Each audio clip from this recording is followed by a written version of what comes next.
이제 우리 원치 않았지만 결국 이 이단원도 선생님과 함께 인터넷으로 온라인 수업으로 진행을 하게 되었습니다. 뭐 어쩔 수 없이 이제 주어진 상황이 이렇다 보니까 지금 상황에서 한번 같이 열심히 또 수업을 들어보면은 좋을 것 같아.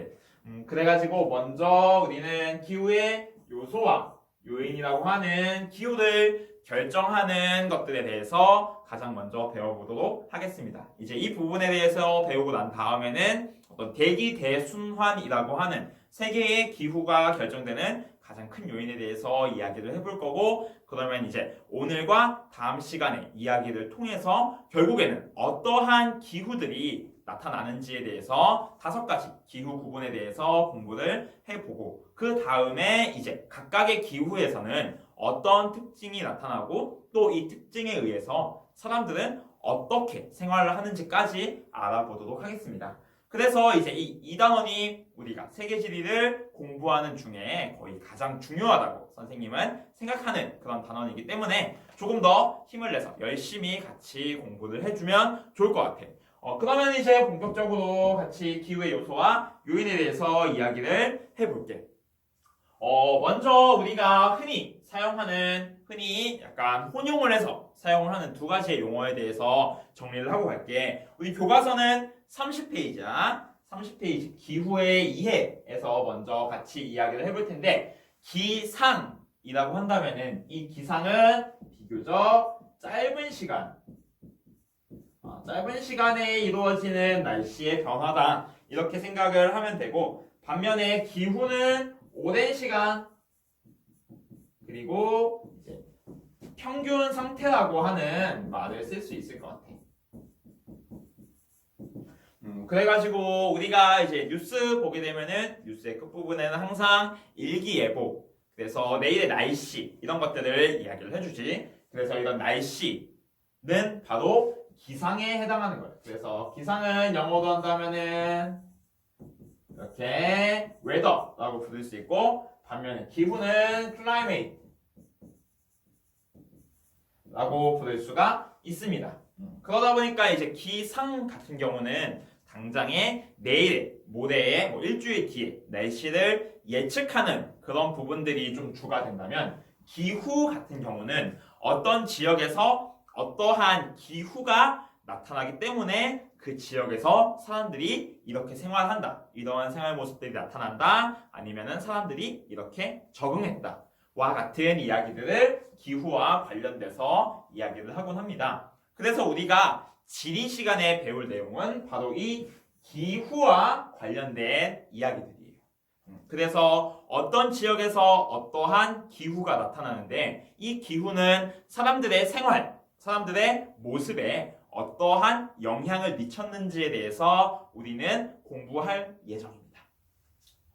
그러면 이제 기상과 기후에 대해서는 이 정도 이야기를 하면은 될 것 같고, 그러다 보니까 이제 기후는 보다 조금 장기적으로 나타나고, 이러한 영향에서 기후는 지역마다 다르게 나타난다, 그런 이야기까지 이제 교과서에 나와 있고, 그래서 이 다른 기후는 결국 다른 경관, 사람들이 살아가는 모습 이런 것들에도 차이를 가져다 준다고 합니다. 그래가지고 이제 다음으로 넘어가 보면은 기후 요소와 요인에 대해서 우리가 이야기를 해볼 텐데, 기후 요소는 기후를 구성하고 있는 것, 이 정도로 생각을 해주면은 좋을 것 같아요. 그래서 이제 30페이지 아래쪽으로 내려와서 우리 기후 요소 같이 이야기를 해보면은, 기후 요소에는 크게 나와 있는 것처럼 기온, 바람, 강수 3가지로 구분이 됩니다. 기온 같은 경우에는 어떤 지금 오늘의 기온이 어떻니 이런 것처럼 어떤 열의 정도 이렇게 생각을 하면 될 것 같고, 바람 같은 경우에는 이제 어떤 대기의 흐름이지, 대기의 흐름인데, 그래서 바람 같은 경우는 크게 2가지, 풍, 향, 어디에서 바람이 부느냐, 그 다음에 풍, 속, 어디 얼마나 바람이 세게 부느냐, 이 2가지를 보통 중요하게 생각을 하고, 마지막으로 강수 같은 경우는 하늘에서 수분이 내려오는 것을 의미합니다.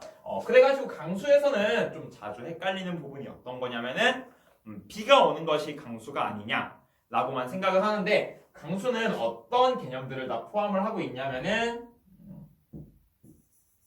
강수 같은 경우는 강수 안에 강우 우리가 흔히 얘기하는 비가 오는 것 그리고 강설이라고 하지 눈이 오는 것 눈도 이제 녹으면 물이 되니까 역시 강수에 포함이 되고 그 다음에 뭐 이슬 서리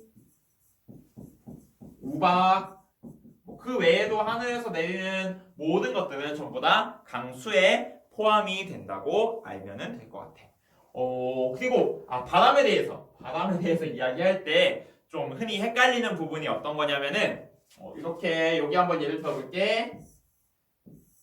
자, 여기가 북쪽이에요, 동쪽이에요, 서쪽이에요, 남쪽이에요. 이런 상황에서 바람이 이렇게 불고 있어. 그러면은 이 바람은 서풍일까? 동풍일까? 자, 동쪽으로 불어가니까 동풍일까요? 아니면 서쪽에서 시작을 했으니까 서풍일까요? 정답은 이 바람은 서풍입니다.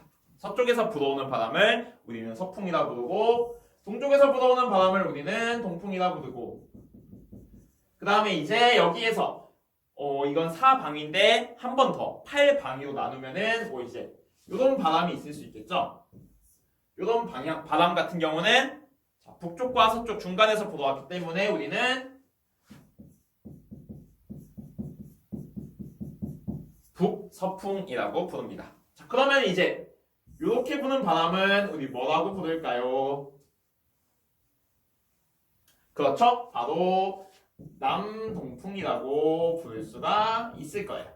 그래가지고 이러한 기후 요소들은 우리가 바로 다음에 이야기할 기후 요인에 의해서 변화하는 성질을 가지고 있습니다. 그래서 다양한 기후 요인에 의해서 뭐 기온이 높게 나타날 수도 있고 기온이 낮게 나타날 수도 있고 그리고 이제 기온 관련해서는 어떤 이야기를 더 해볼 수 있냐면은 일단 기본적으로 높다 낮다만 이야기를 할 것이 아니라 그러면 하루 중에 그리고 1년 중에 기온이 어떻게 나타나느냐를 가지고 우리는 연교차 같은 경우는 1년 중에 가장 더운 달의 기온에서 가장 추운 달의 기온을 빼면은 그것을 연교차라고 합니다. 그래서 가장 더운 달의 기온 이렇게 하면 너무 기니까 우리가 뭐라고 부르냐면은 가장 더운 달의 평균 기온이다. 이렇게 이야기를 하고 그 다음에 이제 여기에서 가장 추운 달의 기온을 빼야 된다고 했지. 그래서 최난화의 평균 기온에서 무엇을 뺄까요? 가장 추운 달. 그래서 최한월 평균 기온을 이렇게 빼면은 연교차가 완성이 됩니다. 연교차 말고 이제 최근에 지금같이 봄이나 가을 같을 때에 기상 예보에서 쉽게 들을 수 있는 말이 있는데 어떤 거냐면은 일교차예요. 일교차는 아까 연교차가 1년 중에 가장 더운 달에서 가장 추운 달의 기온을 뺀다고 했으니까 일교차 같은 경우는 그러면은 무엇에서 무엇을 빼야 될까? 그렇지. 가장 더운 시간에서 가장 추운 시간을 빼면은 일교차가 나오게 될 거야. 그래가지고 기온 관련해서는 이 일교차랑 연교차 나중에도 이제 좀 많이 다루어질 테니까 어떤 이 최난월 평균 기온, 최한월 평균 기온, 일교차, 연교차 이런 이야기들 잘 알아두었으면 좋겠고 바람 관련해서는 일단은 바람의 풍향 해가지고 이제 나중에 뒤에서 또 배우겠지만 일단 용어만 이야기를 할게. 뭐 무역풍, 그다음에 편서풍, 또 극동풍 이런 이야기들 나올 거고 그다음에 또 이제 두 가지로 바람을 구분을 하기도 해. 항상풍이랑 그다음에 계절풍 이런 식으로 구분을 하기도 한다는 거 알아두면은 좋을 것 같아. 강수 관련해서는 역시 뭐 이제 뭐 다우 비가 많이 오는 지역이 있을 테고 반면에 이제 건조한 기후 이렇게 있을 테고 그 다음에 강수가 호수의 계절차가 큰 경우가 있을 거야. 이런 이야기들을 이제 우리가 기후 요인 공부하면서 그리고 세계의 기후 구분에 대해서 이야기를 하면서 많이 볼 수가 있을 겁니다. 그래가지고 일단 기후 요소에 대해서는 이 정도 한번 이야기를 해볼게.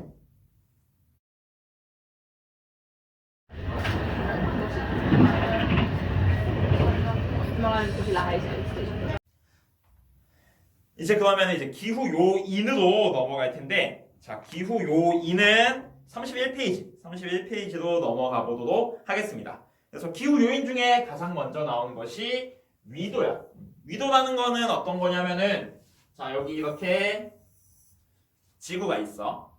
그러면은 지구의 한 가운데에 이렇게 그어진 이 선을 우리는 뭐라고 부를까요? 이 친구의 이름은 우리 에콰도르 얘기하면서 했었는데, 맞아요. 바로 적도입니다. 그래서 적도는 위도가 0도인 지역이고, 그 다음에 지구의 이쪽 끝, 이쪽 끝 각각을 우리는 여기를 남극점, 그 다음에 여기를 당연히 북극점이라고 부르는데, 이곳의 위도는 각각 얼마일까요? 자, 바로 90도예요. 그리고 여기는 북쪽이니까 북위 90도라고 하면서 뒤에 n을 붙여주고, 여기는 남극점이니까 역시 90도면서 뒤에 뭘 붙여줘야 될까요? 사우스 s를 붙여주게 됩니다. 그래서 적도로부터 양극점으로 가는 이 위치를 우리는 위도라고 부르게 되는데, 그래가지고 위도와 관련해서 가장 중요한 기후 요소는 바로 기온일 거예요. 그래서 저위도와 고위도 지역, 그러니까 저위도라고 하면은 위도가 작은 지역, 적도 주변 지역을 이야기하고, 고위도라고 하면은 위도가 높은 지역, 그래서 양쪽 극점에 가까운 지역을 이야기를 하는데, 기온 같은 경우는 그러면은 위도가 높을수록 대체적으로 어떤 경향을 보일까? 그렇지. 위도가 높아질수록 기온은 낮아지는 모습을 보일 거야. 그래가지고 이렇게 해볼까? 고위도로 갈수록 낮아지고 저위도로 갈수록 높아진다. 기본적인 경향이고, 물론 이제 이렇게 나오지 않는 지역들도 충분히 있으니까 일단은 대체적으로는 고위도로 갈수록 낮아지고 저위도로 갈수록 높아진다. 이 정도로만 기억을 해주면 좋을 것 같아. 그리고 이제 기온의 이 위도는 가장 중요한 영향을 미치는 것이다. 이 정도까지 같이 알아두면 좋을 것 같아. 그 다음에 이제 수륙 분포 같은 경우는 수육, 그러니까 물과 육지가 어떻게 분포가 되었냐 이런 뜻으로 생각을 하면 되는데, 그래서 수륙 분포에 따르면은 우리가 대륙도라고도 부르고, 거의 같은 말로 격해도라고도 부르는 이 개념에 대해서 같이 이제 이야기를 해볼 수가 있을 것 같아. 그래가지고 이 대륙도나 격해도는 무엇과 관련이 있냐면은 이제 비열과 관련이 있는데, 비열이라는 거는 어떤 거냐면은 온도를 1도 변화시키는 데에 드는 에너지, 힘 이렇게 생각을 하면은 될 것 같아. 그래서 비열이 크다라고 하면은 온도를 변화시키는 데에 많은 에너지가 든다.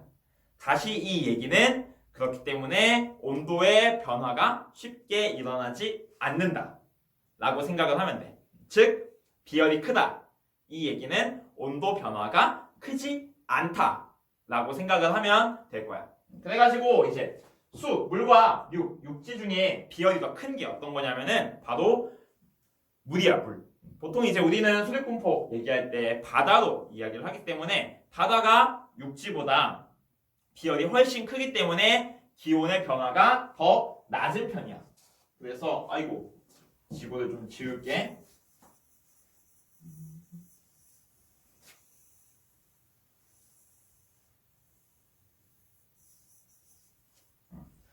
그러다 보니까 자 바다와 육지도 이렇게 이야기를 해볼게. 바다가 있고 육지가 있으면은 비열 같은 경우에는 바다 쪽이 크고 육지 쪽이 작아.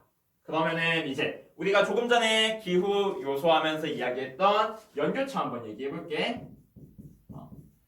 비열이 큰 바다는 연교차가 클까 작을까? 온도 변화에 드는 힘이 크다고 했으니까 여름에 데워질 때 더 천천히 데워지고 겨울에 식을 때는 더 천천히 식겠지. 그러다 보니까 연교차 같은 경우는 바다에서 작게 나타나고 육지 같은 경우는 크게 나타난다고 합니다. 그러면 여기서 이제 한 발짝만 더 나아가서 여름과 겨울을 한번 비교를 해볼게. 자, 여름철 평균 기온은 비슷한 위도에 있을 때 바다와 육지 중에 어디에서 더 높게 나타날까? 그렇지. 비열이 크다고 했으니까 여름철에 데워져야 되는데 육지는 빠르게 데워지는데 바다는 천천히 데워지기 때문에 여름철 기온은 바다에서 낮게 나타나고 육지에서는 높게 나타나고 마지막으로 겨울철 평균 기온은 육지 같은 경우는 빨리 식어버리니까 더 낮게 나타나고 바다 같은 경우는 더 천천히 식으니까 더 높게 나타난다. 이렇게 이제 이야기를 할 수가 있을 것 같아. 그러면은 이제 이 비열과 관련된 내용을 바탕으로 보았을 때 대륙도가 높다, 적해도가 높다. 이 이야기는 바다와 멀리 떨어져 있다. 이 이야기거든. 그러면은 바다와 멀리 떨어져 있을수록 어떤 특징들이 나타날까? 그렇지. 연교차는 커지고 여름철 평균 기온은 높아지고 겨울철 평균 기온은 낮아지는 현상을 우리가 관찰할 수 있을 거야. 반면에 이제 바다 쪽에 가까이 있으면은 주변의 내륙 지역보다 연교차는 작고 그 다음에 여름철 평균 기온은 낮고 겨울철 평균 기온은 높은 이런 모습들을 확인을 할 수가 있을 거야. 그 다음에 이제 수직분포도 이 정도 이야기하고 지형에 대해서 이야기를 하면은 지형 같은 경우는 다른 것 중에 이제 강수에 가장 많은 영향을 끼친다고 할 수 있을 것 같아. 한번 싹 지울게. 그래가지고 지형에 대해서 이야기를 할 때는 강수랑 이제 같이 연관을 지어서 이야기를 해볼 수가 있을 것 같은데 자, 여러분 혹시 강수의 4가지 유형 혹시 다 기억을 하고 있을까? 강수 하면은 대류성 강수가 있고 전선성 강수가 있고 저기압성 강수가 있고 마지막으로 지형성 강수가 있습니다. 그래가지고 대류성 강수라고 하면은 갑자기 이제 상승 기류가 발생하면서 나타나는 강수의 유형인데 우리나라에서는 대류성 강수를 볼 수 있는 건 바로 소나기라고 생각을 하면 되고 그 다음에 전선성 강수 같은 경우는 서로 다른 두 개의 기단이 만났을 때에 그 사이에 전선이 형성되면서 이 전선에서 두 개의 서로 다른 기단의 성질 차이에 의해서 나타나는 강수인데 그래서 전선성 강수는 우리나라에서는 바로 장마전선을 생각을 하면 돼. 그 다음에 저기압성 강수 같은 경우는 이제 하나의 큰 저기압에 의해서 강수가 나타나는 건데 우리가 알고 있는 가장 유명한 저기압, 열대 저기압인 태풍. 그래서 태풍을 생각을 하면 됩니다. 그래서 이렇게 이야기를 할 수 있고 마지막으로 이제 지형성 강수라는 건 어떤 거냐면은 어디서부터 이야기를 해야 될까? 일단은 자 해발고도 이야기를 시작해 볼게. 해발고도가 높아지면은 기온은 떨어지게 돼. 그래서 보통 이제 해발고도가 100m 올라가면은 기온은 한 0.6도 정도 떨어진다고 이야기를 합니다. 그리고 이제 기온이 점점 떨어지게 되면은 포화 수증기량이라고 하는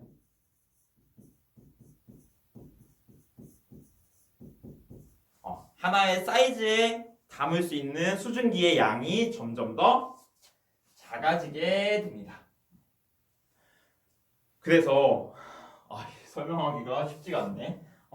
기온이 낮아지면은 포화 수증기량이 점점 더 낮아지기 때문에 해발고도가 점점 올라가게 되면은 기온은 점점 떨어지게 되고, 기온이 점점 떨어지니까 포화 수증기량은 또 점점 더 떨어지게 되겠지. 그러면 이제 기온 떨어지는 거 똑같으니까 해발고도가 높아질수록 포화 수증기량이 점점 더 낮아진다.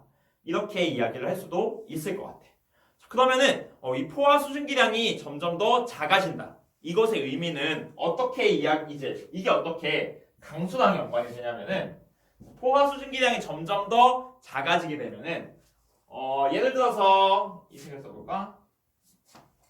해발고도가 0m일 때, 100m일 때, 200m일 때, 300m일 때,